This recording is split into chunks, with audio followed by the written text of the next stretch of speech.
Well, thank you very much. I always ask, can everybody hear me? It's an old sort of politician's street hall trick.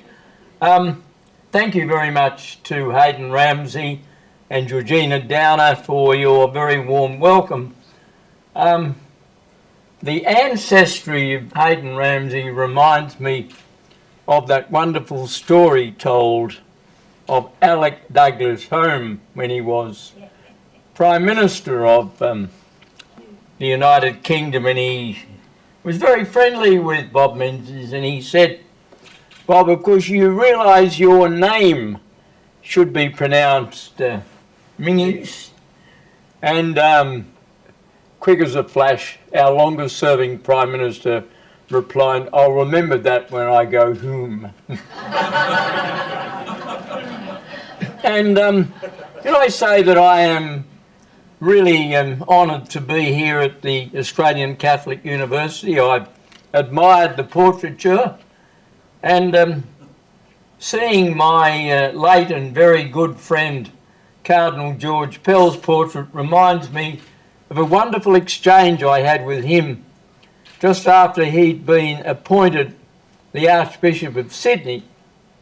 I was Prime Minister at the time, and he said, "John, tell me this," he said, "what are the big differences between Sydney and Melbourne?" I didn't say anything about the view. He said, "I know something about the sporting passions," but he said, "Tell me, what are the really big differences?" And I said to him, "Well, the biggest difference you'll notice is that Sydney is not a cohesive city. It's very disaggregated. You got a bit here and a bit there." And I said, "There's no such identity in the Sydney business community like Don Hargis, who was regarded quite properly in my view as a very fine businessman, as the sort of the business doyen of Melbourne." I said, "It's all very different in Sydney." He said, "Well, thank you very much." And 5 years later, I entertained him and some of his fellow archbishops and a couple of my cabinet ministers who identified very strongly with the then Cardinal, and one of those present is the current Catholic Archbishop of Sydney. And I said to him, "Your Eminence, what was that advice like I gave you?" He said, "Oh, John, it was absolutely terrific." He said, "You were spot on." I said, "Oh," he said, "except in one important respect." And I said, "What was that?" He said, "The Catholic Church." He said, "I found the Catholic Church in Sydney much easier to get on with than the Catholic Church in Melbourne." And I said, "Why is that?" He said, "Oh, he said it was all about the split."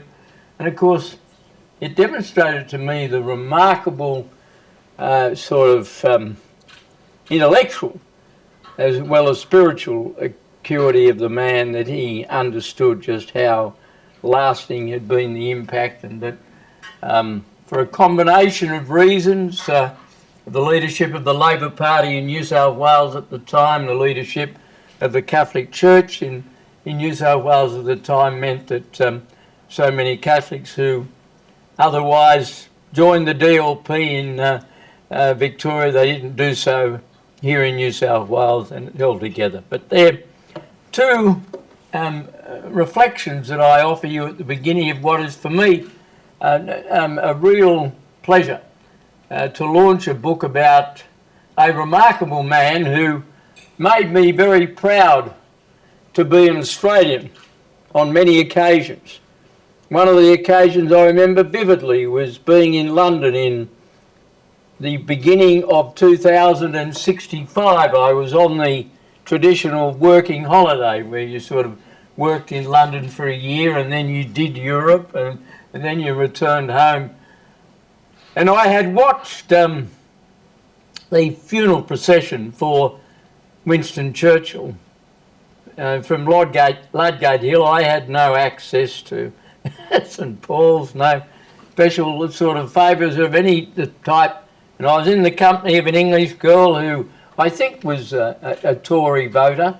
In fact, I'm certain she was a Tory voter. And we watched, and then afterwards we went back to her family home. And the end of the funeral, there was a wonderful segment of two speeches from the crypt of St Paul's. One of those was delivered by the former American President General Dwight Eisenhower, who had been a great colleague of Churchill's during World War II, and the other was delivered by Sir Robert Menzies. And the eloquence, the aptness, the sheer precision of the speech that he delivered not only drew grasps of admiration and sent him over here comments from this staunchly conservative voting English family, but it warmed my heart. I say that in no denigration of the enormous leadership that General Eisenhower gave to the Allied cause. But there were many other things about Menzies, and one of the things that was brought out in this book is, of course, his remarkable resilience. Like anybody who gets anywhere in public life, he had his years of adversity. And when he said that he was going to go away and bleed a while, quoting the old poet, he meant it. He was no doubt very depressed about the failure of his first time as Prime Minister of Australia. What I like about the book is that it dwells not only on his achievements and the things for which he was entitled to be proud during those years, but it also reflects upon his shortcomings and his failures. It reflects quite properly on his great eminence as a lawyer. His victory in the engineers case in 1920, which led to the expansion of the Commonwealth's power in relation to reaching out to state instrumentalities, was quite remarkable, although ironically enough, it was to be slightly qualified many years later in 1948 when the High Court of Australia deliberated on some of the litigation that followed the bank nationalisation embroglio. But Menzies was, to use the expression he used on many occasions, he was a well-furnished lawyer. He wasn't a bare lawyer, he was an extremely well-furnished one, and I have little doubt that if he had stayed in the law, he would have ended up certainly on the bench of the Supreme Court of Victoria, but almost certainly on the bench of the High Court of Australia. He played a major role as counsel for both the Commonwealth, when he was Commonwealth Attorney General, and the Victorian Government, in appearing before the Privy Council in the famous James versus Commonwealth case, which is one of the many pieces of tortuous litigation on the meaning of Section 92 of our Constitution. He understood the law, he respected it, he accepted that we all lived under the rule of law. Yet oddly enough, one of the mistakes he did make was to fail to appreciate how complicated and how potentially dangerous to its success was the wording of his proposal to outlaw the Communist Party in 1951, and thereby gives me the opportunity of confessing a Howard family secret, and that is that on the only occasion that my loyal Liberal voting mother and father ever voted differently was on the Communist Party dissolution bill. My father voted yes and my mother voted no, and they of course were both staunch Liberal voters, both of very conservative instinct, but my mother was slightly less of a Menzies supporter than my father. And I remember the exchange very well when my father sort of, in a very, soft sell, "Oh, Mona, I think tonight Menzies got a very important speech on the radio tonight about the referendum." She said, "I'm not going to listen to it live. I'm not voting for it. He would be a dictator if he had his way, and that's the end of the matter." And my mother was a person of very independent spirit, and God bless her for that. And but that was the only occasion. But it was very complicated, the question that he ended up putting, and that is illustrated in the chapter that deals with that, which includes, of course, a contribution from, I think, a current member of the bench of the High Court. So he made his mistakes, but he did some wonderful things, and although it's not canvassed in the book, I can't, in the setting where I am, not mention that I think one of the greatest descriptors that can be given of Bob Menzies is that he was a great education Prime Minister. Georgina has already talked about the remarkable expansion of university education which occurred as a result of his decisions. And university education was never the same and will never be the same as a result of those huge reforms. And as somebody who was educated at Sydney University between 1957 and 1961 and was a beneficiary of a Commonwealth scholarship, I think one of the great things that was done by Menzies was to, retrospectively at least, lay a denial of the proposition that in some way university education suddenly became available to a vast array of other Australians after 1972. And I think the other contribution he made, of course, as a self-described simple Presbyterian, the contribution he made to ending discrimination against Australia's Catholic community with the introduction of state aid. And whatever is said, that breakthrough with science blocks in 1963 was quite remarkable. And as somebody who has always had a very keen eye for electoral movements, the feature of the 1963 election was the very heavy swing to the coalition in New South Wales. As I was at that time a young campaign director for a slightly older but still quite young Tom Hughes QC, who won the electorate of Parkes, which is nowhere near the town of Parkes but included the suburbs of Elwood and Campsie and Canterbury and Hurlston Park. You can imagine how they vote now. They were not quite as bad if you figure piece of partisanship then. Great places.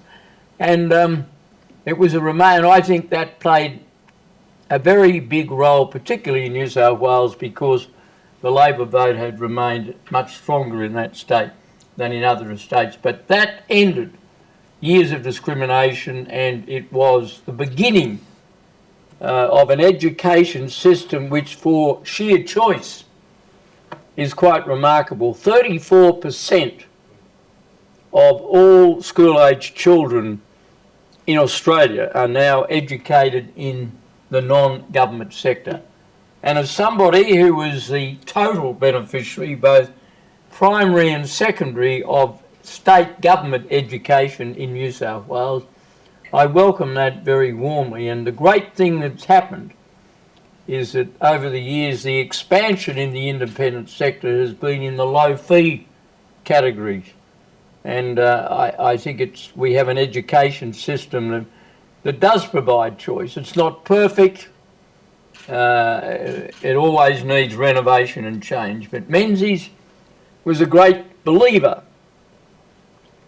in the individual. He was a great believer in what he called the divine spark within the individual. And this book illustrates that. But he was a person who learned from his errors. There were some who said that he was not inclined to stoop to conquer. And there's probably a certain amount of truth in that. But he is a person who, as the years went by, learnt from his errors. It suggested in one of the chapters that he thought about retiring. I don't believe that. My sense is that Menzies never wanted to retire, and I don't know why I think that, but I do. I suppose he's somebody who got to the top, realised his shortcomings, accepted the writing on the wall, but he then set about with his massive oratorical skills, his considerable organisational ability, and his persistence. And it's incidentally in the climate of the current debate within my party, the Liberal Party, about the level of female representation in close collaboration with many people, particularly in Victoria, such as Dame Elizabeth Couchman, set about ensuring that the party gave full and adequate representation from its very beginning to women. And it's interesting in this debate that until 20 years ago, the gender advantage in Australian politics was very much in favour of the Liberal Party when it came to women. It's only in the last 20 years that that has changed. Now, how that bears upon the current debate I won't get into tonight because we'll be here for far too long. But what this volume teaches us, and the contributors come from different perspectives in life, from both strands of the main elements of Australian politics, and that adds to its effectiveness. What it teaches us is that resilience, an ability to come back, and a fundamental commitment to what is important to the Australian people will always, in the end, out. When you read this book, you are reminded of a number of things about the Australian character. You are reminded that we are fiercely individualistic. You are reminded that at heart we all want a happy home, that a stable, united family is the best social welfare institution mankind has ever devised, that we believe in strong alliances.